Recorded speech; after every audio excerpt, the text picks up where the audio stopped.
ಚನ್ನಪಟ್ಟಣಕ್ಕೆ ಅಮಿತ್ ಶಾ ಬಂದಿದ್ರು, ದೊಡ್ಡ ಮೆರವಣಿಗೆ ಮಾಡಿದ್ರು, ಕಾರ್ನರ್ ಮೀಟಿಂಗು ಕೂಡ ಮಾಡಿದ್ರು. ಆದ್ರೆ ಇಡೀ ಅವರ ಭಾಷಣ ಬರೀ ಸುಳ್ಳಿನಿಂದ ಕೂಡಿತ್ತು. ಇಡೀ ಭಾಷಣ ಬರೀ ಸುಳ್ಳು. ಕರ್ನಾಟಕ ಸರ್ಕಾರ ಸಿದ್ದರಾಮಯ್ಯನವರು ರಾಜಕೀಯ ಮಾಡ್ತಾ ಇದ್ದಾರೆ. ಬರಗಾಲದ ಬಗ್ಗೆ ಮೆಮೊರಾಂಡಮ್ ಕೊಟ್ಟಿರೋದು ಲೇಟಾಗಿ ಕೊಟ್ಟರು.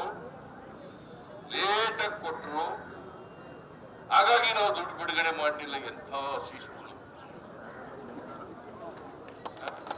ನಾವು ಸೆಪ್ಟೆಂಬರ್ ತಿಂಗಳು 2023 ಸೆಪ್ಟೆಂಬರ್ ತಿಂಗಳಲ್ಲೇ ಮೆಮೊರಾಂಡಮ್ ಕೊಟ್ಟಿದ್ದೀವಿ. ಅಕ್ಟೋಬರ್ ತಿಂಗಳಲ್ಲಿ ಇನ್ನ 2 ಮೆಮೊರಾಂಡಮ್ ಕೊಟ್ಟಿದ್ದೀವಿ. ಕೇಂದ್ರ ತಂಡ ಬಂದಿತ್ತು, ಅವರು ಇನ್ಸ್ಪೆಕ್ಟ್ ಮಾಡಿ ವರದಿ ಕೊಟ್ಟಿದ್ದಾರೆ.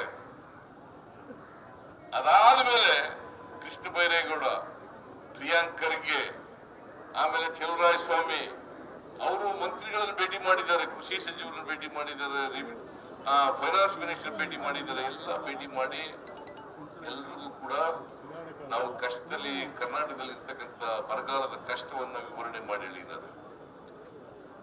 ನಾನು ಸ್ವತಃ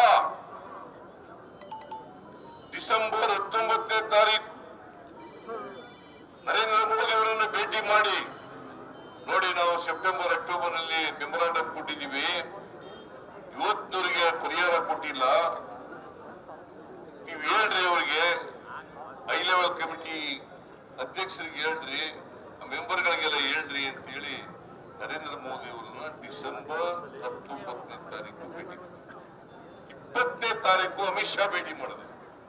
ನಾನು ಕೃಷ್ಣ ಬೈರೇಗೌಡ ಇಬ್ರು ಭೇಟಿ ಮಾಡಿ ನೋಡಿ, ದಿನ ಆಯ್ತು ನಾವು ನಿಮ್ಗೆ ವರದಿ ಬಂದಿದೆ, ನಾವು ಮೆಮೊರಾಂಡಮ್ ಕೊಟ್ಟಿದ್ದೀವಿ ಮಾಡ್ರಿ ಅಂತ ಹೇಳಿದ್ರು. ಇವ್ರು ಏನ್ ಹೇಳಿದ್ರು ಗೊತ್ತಾ, ಅಮಿತ್ ಶಾ ನಾವು 20ನೇ ತಾರೀಕು ಭೇಟಿ ಮಾಡಿದ್ರು, 23ಕ್ಕೆ ಮೀಟಿಂಗ್ ಕರೆದಿದ್ದೀನಿ, ಡಿಸೆಂಬರ್ 23ಕ್ಕೆ ಮೀಟಿಂಗ್ ಕರೆದಿದ್ದೀನಿ, ಅವತ್ತು ನಿಮ್ಗೆ ತೀರ್ಮಾನ ಮಾಡಿ ಪರಿಹಾರ ಕೊಟ್ಬಿಡ್ತೀನಿ. ಇದೇ ಅಮಿತ್ ಶಾ ಹೇಳಿದ್ದು. ಯಾರು ಹೇಳಿದ್ದು? ಅಮಿತ್ ಶಾ ನಿನ್ನೆ ಚನ್ನಪಟ್ಟಣದಲ್ಲಿ ಸುಳ್ಳು ಹೇಳಿದಾರಲ್ಲ, ಅವ್ರು ಹೇಳಿದ್ದು. ಕರ್ನಾಟಕದಲ್ಲಿ ಬರಗಾಲ ಇದೆ, 240 ತಾಲೂಕುಗಳಲ್ಲಿ 223 ತಾಲೂಕುಗಳು ಬರಗಾಲ ಅಂತ ಘೋಷಣೆ ಮಾಡಿದ್ದೀರಿ, 18,171 ಕೋಟಿ ಪರಿಹಾರ ಕೇಳಿದ್ದೀರಿ, ನಾವು ಇವತ್ತಿನವರಿಗೆ ಕೊಡ್ಲಿಲ್ಲ. ನಾವು ಹೇಳಿದ್ವಿ, ಇಷ್ಟು ದಿನ ಆಯ್ತು ನಾನು ಭೇಟಿ ಮಾಡಿ, ಮೆಮೊರಾಂಡಮ್ ಕೊಟ್ಟು 6 ತಿಂಗಳಾಯ್ತು, ಮೆಮೊರಾಂಡಮ್ ಕೊಟ್ಟು 6 ತಿಂಗಳು, 5 ತಿಂಗಳಾಯ್ತು. ಇವರು ಬಂದು ರಿಪೋರ್ಟ್ ಕೊಟ್ಟು, ಸೆಂಟ್ರಲ್ ಟೀಮ್ ರಿಪೋರ್ಟ್ ಕೊಟ್ಟು 5 ತಿಂಗಳಾಯ್ತು. ಇವತ್ತಿನವರಿಗೆ 5 ತಿಂಗಳಿಂದ ಮೀಟಿಂಗೂ ಕರೆದಿಲ್ಲ, 1 ರೂಪಾಯಿನೂ ಬಿಡುಗಡೆ ಮಾಡಿಲ್ಲ. ನಾನು ಹೇಳ್ತೀನಿ ಅಮಿತ್ ಶಾ ಅವರಿಗೆ, ಯಾಕೆ ಸುಳ್ಳು ಹೇಳ್ತೀರಿ, ಜನಗಳಿಗೆ ಸುಳ್ಳು ಮಾಹಿತಿ ಕೊಡ್ತೀರಿ? ಒಂದೇ ವೇಳಕ್ಕೆ ಬನ್ನಿ, ನಾವು ಸುಳ್ಳು ಹೇಳ್ತಾ ಇದ್ದೀರೋ ನೀವು ಸುಳ್ಳು ಹೇಳ್ತಾ ಇದ್ದೀರೋ ಚರ್ಚೆ ಆಗಲಿ. ಅದಕ್ಕೆ ಬರಕ್ಕೆ ದಮ್ಮಿಲ್ಲ ಅವ್ರಿಗೆ, ಅದಕ್ಕೆ ಬರಕ್ ದಮ್ಮಿಲ್ಲ. ನಾನು ಹೇಳಿದೆ, mister Narendra Modi, mister Narendra Modiji, mister Amit Shah, ನಾನು ಸುಳ್ಳು ಹೇಳಿದ್ರೆ ರಾಜಕೀಯ ನಿವೃತ್ತಿ ಆಗ್ತೀನಿ. ನೀವು ಸುಳ್ಳು ಹೇಳಿದ್ರೆ ಏನ್ ಮಾಡ್ಬೇಕು? ಅವರು ಏನ್ ಮಾಡ್ಬೇಕ್ರಿ? ಹೋಗ್ಬೇಕಲ್ವಾ? ಮತ್ತೆ ಅವ್ರಿಗೆ ಪಾಠ ಹೇಳ್ತಾರಲ್ಲ, ಪಾಠ ಕಲ್ಸೋದ್ರೆ ನೀವು ಕಲ್ಸ್ಬೇಕಲ್ವಾ? 26ನೇ ತಾರೀಕು ಏಪ್ರಿಲ್ 26ನೇ ತಾರೀಕು ಕರ್ನಾಟಕದಲ್ಲಿ ಮೊದಲನೇ ಹಂತದ ಚುನಾವಣೆ ನಡೀತದೆ. ಆ ಚುನಾವಣೆಯಲ್ಲಿ ನಮ್ಮ ಪಕ್ಷದ ವತಿಯಿಂದ ಮೈಸೂರು ಮತ್ತು ಕೊಡಗು ಲೋಕಸಭಾ ಕ್ಷೇತ್ರದ ಅಭ್ಯರ್ಥಿಯಾಗಿ ಲಕ್ಷ್ಮಣ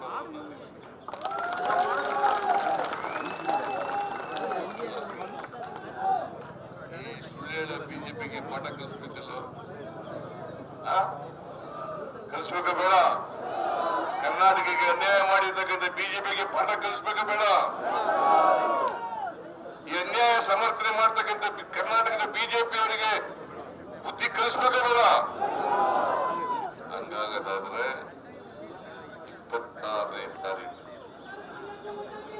ಎಲ್ಲರೂ ಕೂಡ ಮನೆಗೆ ಹೋಗಿ ಹೇಳ್ಬೇಕು. ನೀವೆಲ್ಲ ನಿಮ್ಮ ಊರುಗಳಲ್ಲಿ, ನಿಮ್ಮ ಬೀದಿಗಳಲ್ಲಿ, ನಿಮ್ಮ ವಾರ್ಡ್ಗಳಲ್ಲಿ ಹೋಗಿ ಲಕ್ಷ್ಮಣ್ಗೆ ಓಟ್ ಕೊಡಿ. ಈ ಸಾರಿ ಕಾಂಗ್ರೆಸ್ಗೆ ಓಟ್ ಹಾಕಿ. ಹಸ್ತದ ಗುರುತಿನ ಮುಂದೆ ಬಟನ್ ಒತ್ತಿ. ಹಸ್ತದ ಗುರುತಿನ ಮುಂದೆ ಬಟನ್ ಒತ್ತಿ. ಲಕ್ಷ್ಮಣ್ 100 ಗೆದ್ದೇ ಗೆಲ್ತಾರೆ. ನಾವು ಈ ಸಾರಿ ಕೊಡಗಿನಲ್ಲಿ ಹೋದ್ ಸಾರಿ 86,000 ಇಲ್ಲ ಮಂತ್ರಿಗಳು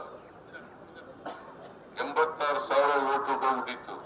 ಈ ಸಾರಿ ಕೊಡಗಿನಲ್ಲಿ 2 ಕ್ಷೇತ್ರಗಳಲ್ಲಿ ನಮ್ಮವರೇ MLA-ಗಳಿದ್ದಾರೆ. ಕೊಡಗಿನಲ್ಲಿ ವಿರಾಜಪೇಟೆ ಮತ್ತು ಮಡಿಕೇರಿ 2 ಕ್ಷೇತ್ರಗಳಲ್ಲಿ ನಮ್ಮ ಪಕ್ಷದವರೇ MLA-ಗಳಿದ್ದಾರೆ. ನರಸಿಂಹರಾಜ ಕ್ಷೇತ್ರದಲ್ಲಿದ್ದಾರೆ, ಪ್ರಿಯಾಪಟ್ಟಣದಲ್ಲಿದ್ದಾರೆ,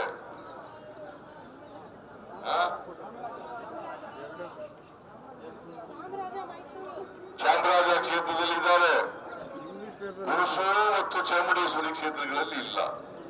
ಆದರೂ ನಮ್ಮ ಕಾರ್ಯಕರ್ತರಿದ್ದಾರೆ, ಮುಖಂಡರುಗಳಿದ್ದಾರೆ, ಸೋತ ಅಭ್ಯರ್ಥಿಗಳಿದ್ದಾರೆ, XMLA ಇದ್ದಾರೆ. ನಾನು ನಿನ್ನೆ ಚಾಮುಂಡೇಶ್ವರಿ ಕ್ಷೇತ್ರದಲ್ಲಿ ಕಾರ್ಯಕರ್ತರ ಸಭೆ ಮಾಡಿದೆ. ಅವ್ರಿಗೆ ಹೇಳಿದೆ, ಸಿದ್ದರಾಮಯ್ಯನ ಮರ್ಯಾದೆ ಉಳಿಸಬೇಕು ಅನ್ನೋದಾದ್ರೆ ನೀವೆಲ್ಲರೂ ಕೂಡ ಲೀಡ್ ಕೊಡಲೇಬೇಕು ಅಂತ. ಇದನ್ನ ನೀವು ಅರ್ಥ ಮಾಡ್ಕೋಬೇಕಾಗ್ತದೆ. ಇವತ್ತು ಕಾಂಗ್ರೆಸ್ನ ಇವರು ಅಭ್ಯರ್ಥಿ ಅಷ್ಟೇನೆ, ಆದರೆ ನಿಜವಾಗಿ ನೀವೆಲ್ಲರೂ ಕೂಡ ಅಭ್ಯರ್ಥಿಗಳೇ. ನೀವೇ ಲಕ್ಷ್ಮಣ್,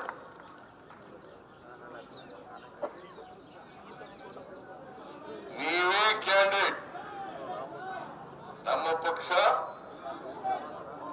ನಮ್ಮ ಬೂತು, ನಾನೇ ಅಭ್ಯರ್ಥಿ,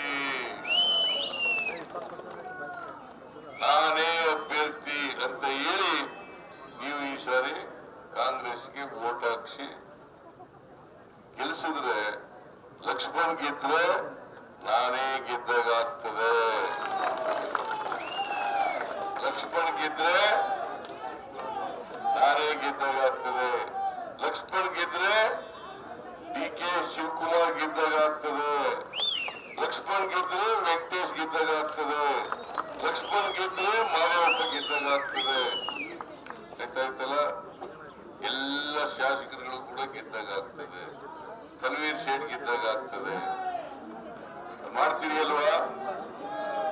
ಇನ್ನು ಊಟ ಮಾಡಿಲ್ಲ, ಅದರಿಂದ ಹಸುವಾಗ್ತಾ ಇದೆ, ಊಟಕ್ಕೆ ಹೋಗ್ಬೇಕು. ನಿಮ್ಮೆಲ್ರಿಗೂ ನಮಸ್ಕಾರ. ಬಂದಿದ್ದೀರಿ, ಲಕ್ಷ್ಮಣ್ ಅವರಿಗೆ ಆಶೀರ್ವಾದ ಮಾಡಿ, ಆಶೀರ್ವಾದ ಮಾಡಿಸಿ. ನಮಸ್ಕಾರ.